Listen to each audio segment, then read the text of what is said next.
refiro a valores e princípios que são tão caros a todos nós e que muitas vezes a vida política faz com que nos afastemos deles. Mas não foi isso que aconteceu quando assumi como vereador, quando fui deputado estadual por 2 vezes, 3 vezes deputado federal, e o ano passado me tornei líder da nossa bancada nacional, que é talvez a posição mais importante que eu tenha assumido ao longo dessa minha vida política. Líder de um partido de oposição, que é o maior partido do Brasil, de oposição. Somos 513 deputados federais, 420 ligados ao presidente Dilma, na base aliada, 93 na oposição. Dos 93, 50 deputados federais do PSDB, a maior bancada de oposição, e para minha alegria, por unanimidade, eu fui escolhido por essa bancada para conduzi-la durante o ano de 2013. E eu confesso a vocês que eu procurei quebrar alguns paradigmas da maneira de fazer política sendo líder. Na primeira reunião, foi no dia 1º de fevereiro, como líder da bancada. Então tem o presidente e os outros 20 líderes partidários. Eu sento à direita dele, eu sentava ao lado dele à direita. Nessa primeira reunião, o presidente da Câmara disse: cada partido vai ter o direito a defender 2 propostas para serem colocadas na pauta. E eu fui o primeiro a falar. E eu confesso a vocês que a perplexidade dos meus colegas líderes foi tamanha que alguns não sabiam nem o que fazer. Quais são as prioridades do PSDB? Falei, são 2. Primeira, o fim do 14º e 15º salários recebidos por parlamentar, que é uma vergonha nacional. Eu já tinha aberto mão quando assumi o meu mandato do 14º e 15º, mas só 5 deputados dos 513 não recebiam. Os outros recebiam 14º e 15º, quando na verdade o Brasil inteiro trabalha 1 ano para receber o 13º salário. Não tinha cabimento nós acharmos que era normal aquilo que a população, o bom senso, o senso crítico diz que de normal nada tem. Coloquei essa posição clara. Segunda prioridade do PSDB, o fim do voto secreto. Essa excrescência inadmissível de uma democracia de representação como é a nossa. Como é que eu posso ser escolhido deputado por vocês ou por quem quer que seja? E no momento mais difícil da votação, você sabe, mas como é que o Carlão votou? Ah, não dá para saber, o voto é secreto. Como voto secreto? Eu sou escolhido para me esconder por debaixo do voto secreto? Isso não tem o menor cabimento. E defendemos para valer o fim do voto secreto. Em maio daquele ano, foi votado o fim do 14º e 15º, uma vitória para o Brasil. E o fim do voto secreto demorou um pouco mais. Eu vou dar um exemplo para vocês do que é o voto secreto, da vergonha nacional que é o voto secreto. Tem um deputado chamado Natan Donadon, um deputado que foi condenado pelo Supremo Tribunal Federal a 14 anos de prisão por desviar dinheiro público. Ladrão, bandido, preso. Vai para a Câmara o processo de cassação dele. Eu faço uma questão de ordem ao presidente e falo: presidente, essa Câmara não tem que votar a cassação dele, ele está preso. Não é possível ele ser deputado e presidiário. Nós temos que declarar a perda do mandato e não submeter ao voto secreto. Fui ignorado. Era uma quarta-feira, votação secreta. Donadon não foi cassado pela Câmara. Como é que os meus eleitores iam saber que eu votei contra o Donadon e não a favor do Donadon? Só tinha um jeito. Na quinta-feira, no dia seguinte, de manhã, Supremo Tribunal Federal pedindo anulação dessa decisão que enxovalhou a Câmara Federal. E para minha alegria, o ministro Luiz Barroso concedeu a liminar, entendendo como eu entendia, que não tem cabimento se votar secretamente. Para vocês terem uma ideia do que é o voto secreto, o que acontece em seguida?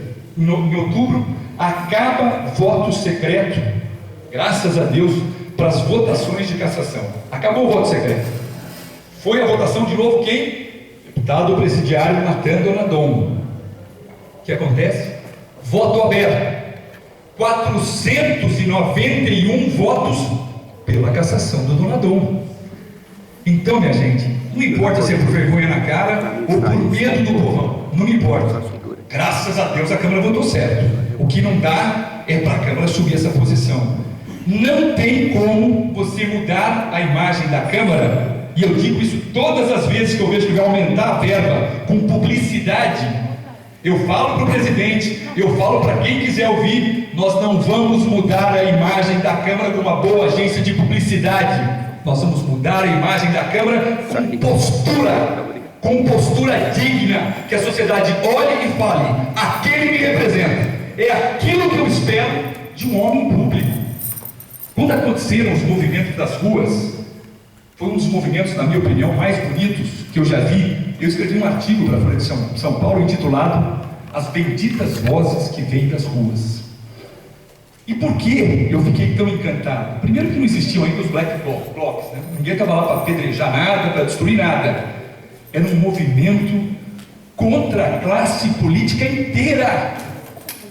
E eu falei, quer saber de uma coisa? O Brasil acordou. Eu estou muito feliz de ver esses movimentos cobrando a mim, cobrando a todos. E eu fui para a tribuna dizer isso. Eu não vim aqui para criticar o presidente Dilma hoje, não. Eu vim para dizer qual é o papel do Congresso na sua autocrítica que gerou aquela indignação das ruas. O que nós podemos fazer para mudar essa indignação da sociedade? Só tem um jeito, é trazer essa indignação para dentro do Congresso Nacional. Enquanto a nossa dignidade é uma e a da sociedade é outra, não tem nenhuma interlocução, não tem ligação, não tem link Câmara com população. Quando a gente começa a externar a indignação deles, a Câmara começa a ganhar voz. Eu acabei me especializando, talvez pela minha formação, e atuando em muitas CPIs. E hoje, especificamente, dos 32 deputados e senadores, tem uma CPI mista, que é uma CPI da Petrobras. Desses 32, eu sou o único deputado do PSDB indicado como membro titular. As pessoas me perguntaram, e perguntam, mais uma CPI, vai acabar em pizza? Eu dou dois exemplos concretos. Em 2005, eu fui membro da CPI dos Correios, a CPI do Mensalão. Eu era subrelator geral. O que faz o subrelator? Aponta o envolvimento das pessoas. Quem tem prova contra ele. Fiz o meu papel, cumprimos um papel na CPI.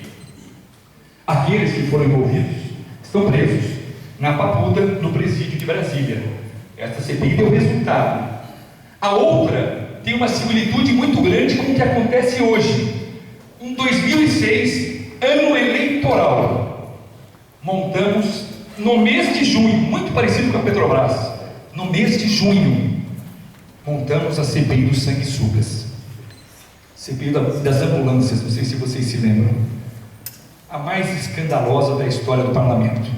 Novamente fui designado para ser o subrelator geral, apontar as provas contra cada um dos envolvidos. 72 deputados, reformulo, 72 bandidos que usavam a roupagem de deputado, desviavam dinheiro da saúde para suas próprias contas. A família Beduim, que era quem fazia a venda das ambulâncias, apontou um por um depósito e quanto foi feito. Eles entraram na delação premiada para poder diminuir a pena deles e denunciou todos. Ano eleitoral, CPI que começou em junho. No dia 26 de setembro, eu pedi, como subrelator geral,